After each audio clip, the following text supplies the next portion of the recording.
sama saya ini kan punya hubungan histori ya. Sudah 2 kali mengusung saya.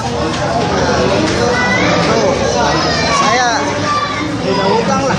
Kalau selama saya ada di Makassar dan ada waktu, saya pasti hadir kalau ada undangan. Semua partai kan melihat, kita kan lihat survei kan, dan Pak Andi Bur sama saya kan nggak ada masalah. Artinya kalau PDIP membuka ruang untuk kita ya, tentu PDIP juga punya penilaian. Kalau saya selama ini kurang perhatian sama PDIP, tentu dia akan sudah menutup pintunya.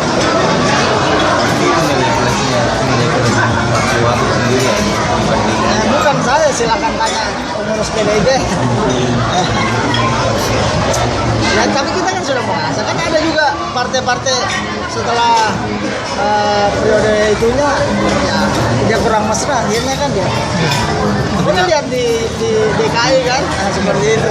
Bagaimana PDIP menarik dukungan. Tapi apakah ada nanti kita lihat masih panjang. Tadi sama-sama mau nomor 1. Kalau saya memang sudah tidak bisa nomor 2.